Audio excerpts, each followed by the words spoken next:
Hey there, gamers, DreamCastGriffin here. Today we're talking Well, I guess we're covering Xbox and PlayStation tonight, so there we go. about Xbox because Microsoft just released a detailed financial report as to how Xbox is doing after their big third-party push. That technically, it seems like for the last year now, they've been really advertising, hey, the latest, greatest, biggest Xbox games are anywhere you want. This is an Xbox. Your PlayStation Xbox. Your phone is an Xbox. You're an Xbox. But people are kind of wondering how that ad campaign turned out, right? I mean, not only did, obviously, they fired Phil Spencer and Sarah Bond, but people are kind of curious, okay, did going third-party at least lead to more sales? Were they selling more copies of games? And it turns out, no. The actual numbers are extremely, shockingly bad. Apparently, nobody is buying an Xbox. Nobody is getting a Game Pass. And also, still, nobody's buying Xbox games. I mean, I'm truly at a spot where I'm actually a bit flabbergasted because it just seems like no matter how much they advertise, no matter how much they push, no matter how much they say, hey, here's the new Forza, here's the new Halo, here's the new Gears of War, it seems like nobody cares about Xbox games,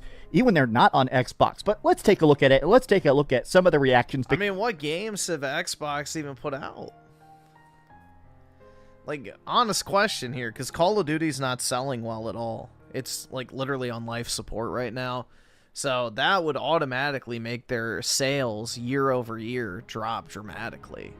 But aside from that, has Xbox even put anything out? I mean, I guess Starfield on PS5, but I don't really think anyone was expecting that to do super well. Because it seems like even a lot of the big gaming journalists that typically are a lot nicer towards Team Green, even they're kind of thinking that maybe Asha Sharma can't save this. But let's get into it. I hope you're having a great day. If you could please give this video a like and subscribe if you haven't already.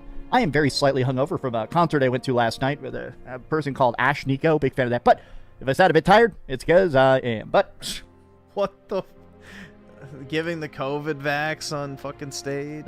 A person called Ash Nico. Big fan of that. But if I sound a bit tired, it's because I am. But Ash Nico. No fucking clue, man.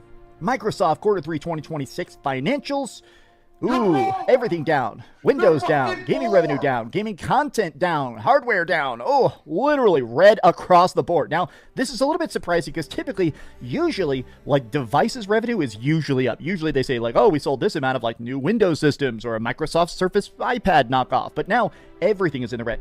Gaming revenue being down. Content and services, this is basically like how they talk about, like, Game Pass numbers is down. But hardware revenue down 33%. Now, this is not just the sale of Xbox consoles. It's also the stuff of, like, Xbox controllers. Literally, nobody is buying anything. Now, in the comments, a lot of people are saying, okay, well, PlayStation's been having some bad times too. PlayStation been shut down studios, so maybe this isn't just particularly an Xbox problem. Maybe it's an industry problem, that across the board, everybody is kind of underperforming. But I feel like that doesn't fully paint the picture as to how bad this is. Xbox users, it got better, 33%, over $100 billion used, and still the same downfall. Nice benchmark for now. I guess we'll see the next quarter if the improvements are helping in the short term. Now, this is a great point. Also, I do like the idea of a nuclear toaster as a fantastic name, but that is correct, right? Asha Sharma has now taken over, and even in literally her first 30 days of tenure, she has now dropped the price of Game Pass. She's talking about the idea of exclusivity maybe returning in some form, even if it's limited exclusivity. She's clearly trying to make it where the Xbox brand isn't so toxic. Right now, how many times do you ever... I don't think she's succeeding, man, but, you know, whatever. Encounter anybody that's like a proud Xbox only owner, right? Even if you own an Xbox, usually you're also gaming on PC or you're gaming on PlayStation or Nintendo. Nobody just owns an Xbox. That's just like not even a thing anymore. I did see this quote from... No, it is a thing, but it's among the ball and gun crowd. You know, it's not the actual people who consume hardcore, you know, gaming type products. It's basically the ball and gun crowd or, you know, kids. Because, you know, parents will buy. Well, I guess not so much anymore because I think the Series S is like, what, $500 almost now? I think it was, here's that one, right? So Chris Dring is a guy who does a lot of like tech analysis stuff. He's a very big games writer. And a lot of people hate this dude because he talks a lot about sales, about honestly how bleak it is, not just for like the market in general, but specifically how uniquely bad Xbox is doing. And today he was doing a video where he said that according to the Circana data, which I always think that word should have like a Circana, but it's Circana consumer survey found that basically the #1 reason people buy their consoles is exclusives. 41% of people when asked why would you buy a particular console said the exclusives.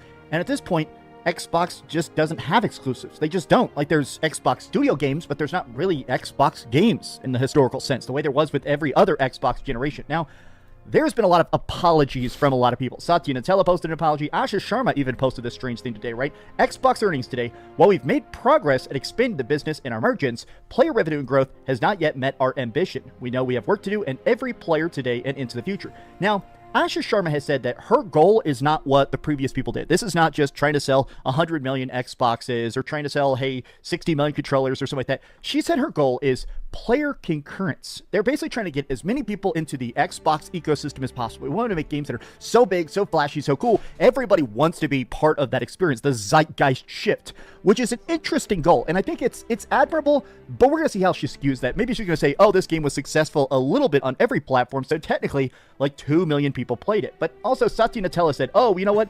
Things are just hard. It still makes me laugh that he calls him Nutella, bro. Because that's actually, you could swing Nutella into being like a semi-coded racial slur. Right now, we're trying to strengthen our engagement and win fans back to Xbox being an edge. In the near-term future, we're focused on the fundamentals and prioritizing quality. Now, I am taking this as the fact that Xbox realizes that the biggest problem they have is how much of the market share of gaming they've lost. Like, truly consider that, right? Xbox 360 was the biggest console. That's not a debate. Like, Xbox 360 was the juggernaut of gaming. Like, if you were not like around in 2006, everybody played on Xbox. Every game came first to Xbox. Every piece of DLC came first to Xbox. So it wasn't just the fact that Fable, Gears, like, everything was so great. It was also the fact that, hey, here's an Xbox 360. Here's Skyrim DLC months early than every other platform. Here's Mass Effect. It only exists on Xbox. Like, it was crazy. And I think they kind of acknowledge the fact that over the course of these years, it's not just that, less people are buying an Xbox. It's people that used to have Xbox that are selling it and buying a PlayStation or a Nintendo Switch 2 or a PC, which, yes, is running Windows, but it's not, playing stuff through the Xbox storefront. I think they kind of realize that it's not just a matter of, like, winning over fans. It's winning back X fans, which is a tougher sell because it's basically saying, hey, please rejoin our side. Please, we absolutely need your attention. Now, there is this thing I saw yesterday that is wild. So these are the estimated sales from Analytics, Lenalytics. What a weird ass fucking nursery rhyme ass. But so they've been very accurate with a lot of their like numbers things. They basically look at a bunch of like public scrapings of like sales data numbers and also like usually concurrence and stuff. They're able to very closely guess the success. And a lot of this is also like public sales numbers that have been talked about by the companies. And as you can see, this is the amount of games that sold on PlayStation. So some 207K for Starfield, 163 for Outer Worlds. Brutal, man. That's actually terrible. These two should have been huge hits, right? Western AAA bangers, bro. Indiana Jones sold a lot better than I thought it would. Doom: The Dark Ages, that's kind of low. I know that game didn't sell very well at all in general. But Gears sold a little bit better than I guess people were talking about. I mean, that's not terrible.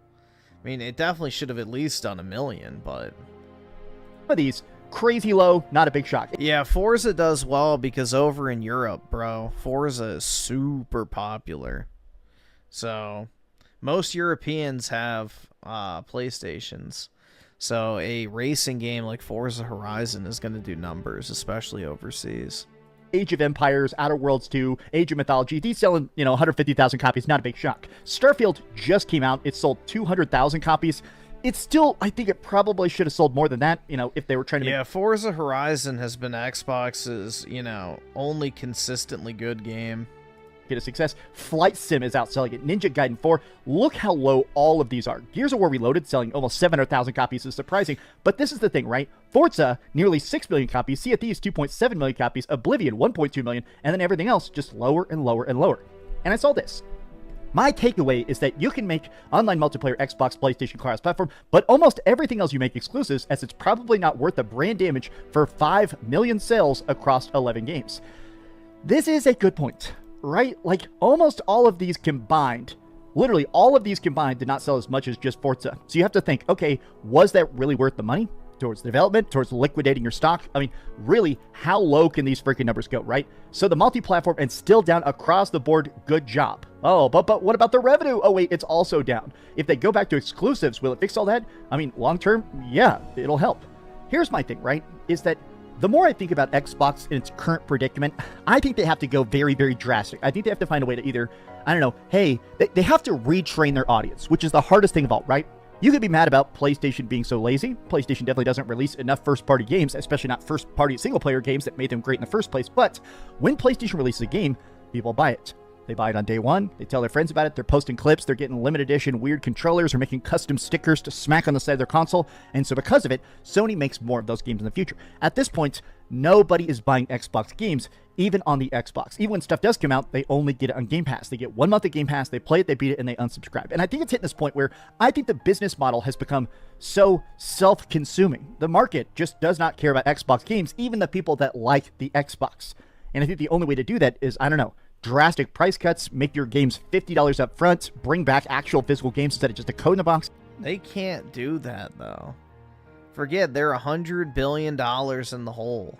Activision was purchased for a massive premium that it really had no business ever selling for in the first place.